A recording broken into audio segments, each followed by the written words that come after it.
तर शेतीची मशागत वगैरे झाल्यानंतर आपण अशा प्रकारे ठिबकचा पाईप आतरून घेतला आहे पूर्ण शेतामधनं अशा प्रकारच्या छिद्रातून पाणी खाली पडत असतं।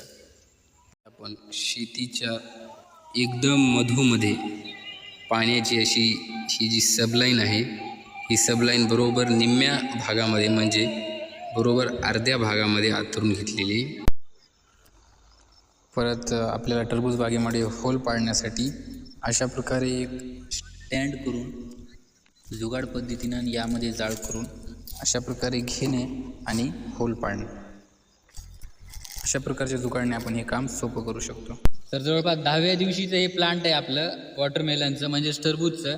सध्या आपल्याला पूर्ण ठिकाणी जी ती लागवड रोपांची जी उगवण आहे पूर्ण ठिकाणी दिसत नाही, काही ठिकाणी 2 पानावर, काही ठिकाणी 1 पानावर, तर काही ठिकाणी नुकतंच रोप जे ते उगवताना दिसते। आतापर्यंत आपण याला कोणती फवारणी वगैरे केलेली नाही आहे, फक्त आपण याला कंटिन्यू 3 दिवस आड वगैरे पाणी वगैरे देतो। तर नमस्कार शेतकरी मित्रांनो, आज जवळपास आपल्या टरबूजच्या बागेला लावून 22 ते 23 दिवस पूर्ण होत आहेत। तर आजच्या ह्याच्यामध्ये जवळपास काही ठिकाणी 4 ते 5 पानं, काही ठिकाणी 3 ते 4 पानं अशा पानांवर आपल्या जे प्लांटची जी रोपांची वाढ झालेली दिसते। यामध्ये आपल्याला सुरुवातीला औषध फवारणीमध्ये जर म्हणलं तर कीटनाशक, बुरशीनाशक सुरुवातीला पहिल्यांदा यामध्ये आपल्याला नागअळी म्हणून एक रोग दिसतो। त्यावर आपल्याला कोणत्याही प्रकारचं तुम्हाला जे तुमच्या जवळचं कृषीचं जे दुकान असेल, जे तुम्हाला ते औषध देतील कीटनाशकसाठी, तुम्ही कोणतंही चांगल्या नामांकित कंपनीचं फवारू शकतात। तर इथपर्यंत आपल्या बागेचं हे अपडेट झालं आजपर्यंत। धन्यवाद।